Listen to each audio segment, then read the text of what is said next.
Hey guys, this is Tech F Check, and today we're going to be looking at the greatest products from Samsung that combine value and performance. I have here with me the Samsung Galaxy S22 Ultra, the Galaxy Buds Pro, and the Galaxy Watch 4 Classic. These are some top tier products in their respective categories, even though they're not all the latest products.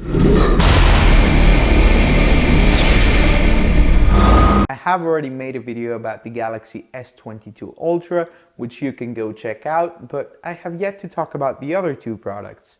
The point of the video is to show you guys how it is to live in the Samsung ecosystem. We all know the Apple ecosystem, but Samsung has been making some great progress, and I think they might have caught up. Today we're going to be answering two questions. Why choose Samsung? And should you buy these devices or should you get the new ones? All three products connect to each other very seamlessly and very quickly out of the box with no issues. The Galaxy Buds Pro are even detected by the phone when Bluetooth is off, even though it might just take a couple of extra seconds. The Galaxy Watch might take a few minutes the first time you set it up, but after that it just connects instantly. The Galaxy Wearables app is actually very good. It is easy to use and all the controls you might need are right in front of you. Toggling between ANC and ambient sound with one click. Browsing and changing watch faces is as easy as it gets, and switching between the two products is just at the bottom of your screen. There are even a couple of nice looking widgets for the Galaxy Buds Pro showing you the battery life, or giving you the option to enable ANC or ambient sound from your home screen. And of course, as it is expected with Samsung products, you have many different settings to experiment with and make your experience as good as possible. Overall, I have to say I'm very satisfied with the Galaxy Wearables app. So what do I like about each device? All three devices are feature-packed and very high specs. So I'm just going to be listing my favorite things from each one. The S22 Ultra is obviously the products that I've used the most out of the three, and my favorite things are the beautiful display, the endless customization options, the charging speed, and of course the multiple different cameras and their capabilities. When it comes to the Galaxy Watch 4 Classic, it has to be the rotating bezel. To me, that is what separates it from most smartwatches and makes it look more like a regular watch, which I love. My favorite features though are relative to sleeping, as I do have some issues when it comes to the quality of my sleep and waking up on time. The sleep tracking features, which include snore detection and blood oxygen tracking, are very good and they have helped me understand and improve my sleep quality. This watch is also the only device that doesn't have me worried about waking up in the morning. The alarm sound and vibration have saved me from being late countless times, and I don't think I'm going to be changing my alarm anytime soon. Last but not least, we have the Galaxy Buds Pro. My favorite things about them is the compact size, the sound quality, the comfortable fit, and the voice detect feature. This feature automatically switches from ANC to ambient sound when it detects your voice, enabling you to have a conversation with someone without having to take them off. It then goes back to ANC if your voice isn't detected for around 10 seconds. It's just a very convenient feature and none of my other earbuds have it. Now it's time for what I don't like. Even though I have been enjoying using all three products, there are always some things to complain about. This time let's start with the watch. The one thing I really dislike about this watch is the battery life. I know that due to the existence and use of multiple features, the battery life is expected to be lower, but it's just not enough. It usually only lasts around a day, but I believe it should at least be 1 week. I know it's a big jump, but that's what I expect from a smartwatch. In terms of software, I would like some more non-third-party options when it comes to watch faces, but other than that, there have been a couple of stutters here and there, but nothing worth talking about.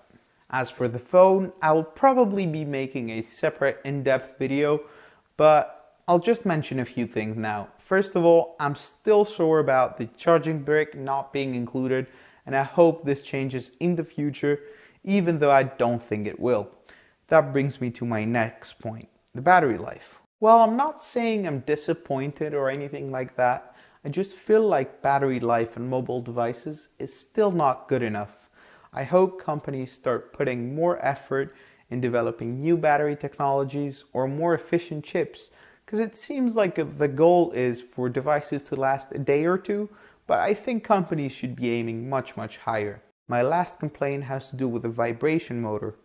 I had not noticed it until I saw some creator mention it on YouTube, and it's just not as strong as it used to be, and I keep missing notifications. I now know the reason why. I hope they just go back to the old one. Next up, we have the Galaxy Buds Pro. Surprisingly, there's nothing I really dislike about them. I consider them to be amongst the best, since in my opinion, they're at least a 7 out of 10 in every single category. I would just like to see some improvements when it comes to touch controls. Maybe add a triple tap option, make the touch controls more customizable, and increase the touch sensitivity on edge tapping because it doesn't always register. What's the point of this video if we don't talk about how it is to use all of these devices together, the Samsung ecosystem experience I mentioned earlier? After talking about what I like and what I dislike, I have to say the overall experience has been pretty good, but there is plenty of room for improvement.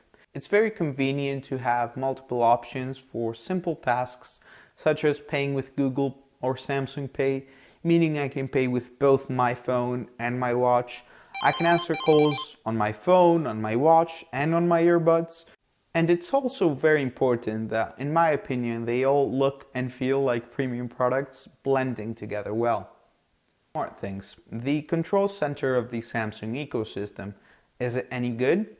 Until fairly recently, it was not, but after some updates it has become quite good. Even though it lacks compatibility with several smart home products, let's not forget Samsung has their own huge lines of home appliances, air conditioners, and TVs, and pretty much everything. Having Samsung smart devices at home just adds to the experience. Not gonna lie, every time I turn on my air conditioner using my watch, I feel like Tony Stark. Now let's get back to the three main devices we're discussing. Do I use all of them every day? Of course not. Obviously I use my phone daily, but the other two less frequently. There's not always a need to wear headphones, or sometimes I just want to wear a proper watch. You have to understand, these devices are essentially phone accessories and they are not meant to be standalone devices. What I'm trying to say is that the entire experience with the Galaxy Buds Pro and the Galaxy Watch 4 Classic is curated and centered around the Samsung Galaxy S22 Ultra, which can easily make or break the entire experience. Trying to replicate this experience with, let's say, an A-series phone would obviously not be the same.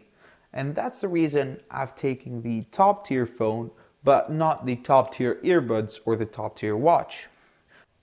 The fact that I have been enjoying using all three devices heavily relies on me liking Samsung software and hardware in general, and it's also about me having almost the latest devices. It just boils down to preference and your expectations being met. Now let's get to the point. Should you buy these devices, or should you get newer ones or even older ones?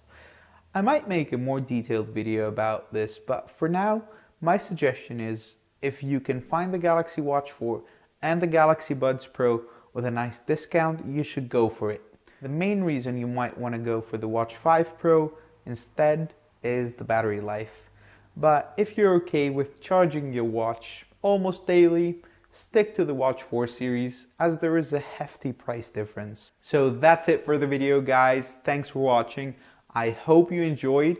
If you did, all I ask is that you leave a like, subscribe, and hit the bell to get notifications for any future videos. Thank you.